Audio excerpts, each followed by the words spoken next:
टे विरोही बिरादरी के माण्हुनि जे क़त्ल ख़िलाफ़ जेको आहे सिंध विरोही इतिहाद जे सॾ ते जामशोरो शहर खां एहतिजाजी रैली कढी ऐं कातिलनि जी गिरफ़्तारीअ लाइ नारेबाज़ी करण बैदि जामशोरो डिस्ट्रिक्ट प्रेस क्लब जे अॻियां एहतिजाजी मुज़ाहिरो करे धरणो हयो वियो आहे। उन हवाले सां चओ त एहतिजाज कंदड़ सां ॻाल्हियूं कयूं त उहो छा था चवनि उन बाबति।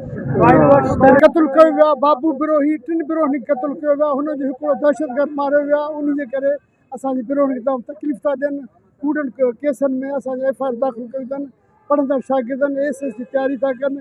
इस्लामाबाद लाहौर जे हिते आहिनि ई कोन, इहे ख़तमु कया वञनि ऐं जेके असांजे विरोहिन खे शहीद कयो आहे उनखे गिरफ़्तार कयो वञे। शिकारपुर में जेके शेख बिरादरी आहे, चणिंग मकान सॾियो वेंदो आहे, उतां जा जेके शेख आहिनि उन्हनि उते पंहिंजो जेको आहे नो गो एरिया ठाहे वेठा आहिनि।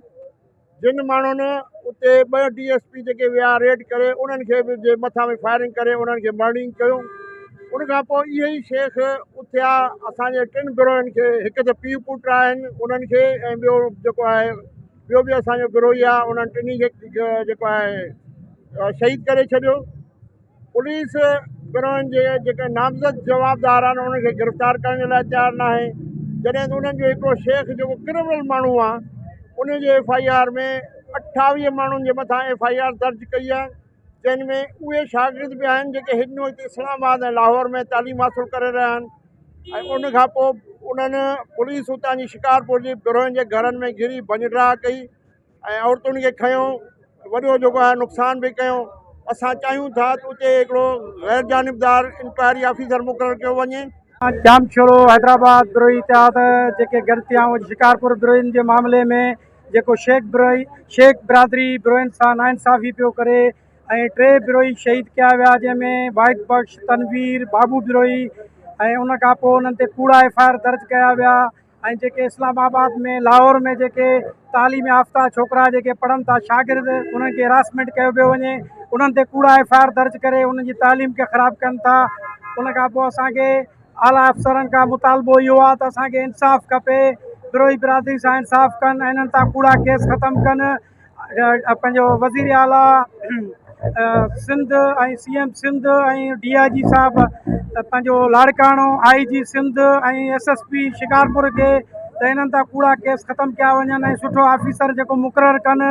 मुंहिंजा साईं अॼोकी जेका हीअ असांजी पुरहुजूम एहतिजाज ॾिसो था, जेको असीं रिकॉर्ड करणु चाहियूं था, असल में शिकारपुर जे चुणगी मक़ाम जे शेख कम्यूनिटी जे माण्हुनि ऐं ख़ासि तौर ते शेख कम्यूनिटी इतिहाद जे चेयरमैन जेको ख़ुदि हिकु मनशात फ़रोश ऐं धाड़ेलनि जो साथारी ऐं पाथारी आहे, असांजे नौजवाननि खे मारनि बि था, शहीद बि कनि था ऐं वरी प्रोपगंडा था कनि त को असां खां ज़ुल्म थियो आहे। उन खां अलावा जेको मर्डर थिए थो उन में असांजे नौजवान नस्ल जे शागिर्दनि जेके इस्लामाबाद ऐं लाहौर में तालीम हासिल कनि था, उन्हनि FIR में उन नौजवाननि जा नाला ॾिना था वञनि। असांजो मुतालबो अॼु इहो ई आहे त असांजे शागिर्दनि तां कूड़ा केस ख़तमु कया वञनि ऐं इंतिज़ामिया खे खपे IG सिंध, DIG लाड़काणो ऐं SSP शिकारपुर खां मुतालबो थो करियां त GIT ठाहियो, जेकॾहिं जेको हक़ीक़ी मुलवस आहे इन्हनि मसइलनि में उन्हनि खे कैफ़र किरदार ताईं पहुचायो।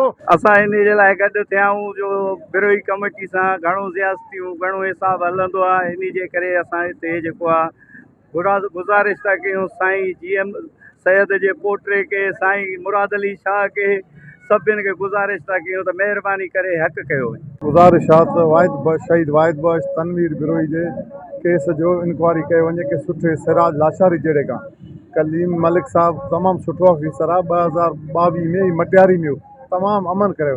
असांखे इहो मुतालबो आहे इंक्वायरी विहारे हक़ थी वञे, नाक शिकारपुर जे मज़लूम विरोहिनि जे हक़ में सिंध विरोही इतिहाद जामशोरो हैदराबाद जी तरफ़ां कयो पियो वञे। शिकारपुर जे विरोहिनि सां जेके नाजाइज़ियूं ऐं नाइंसाफ़ियूं थियनि पियूं, उन जे ख़िलाफ़ु जेके कूड़ा FIR थियनि पिया, उन जे लाइ मां CM Sindh, IG Sindh, DIG Sukkur Shikarpur ऐं SSP शिकारपुर खां पुरज़ोर अपील थो कयां त विरोहिनि सां इंसाफ़ कयो वञे। कैमरामैन अलीमान बख्शी सां गॾु इरफान बुरफत, मेहरान टीवी न्यूज़ जामशोरो।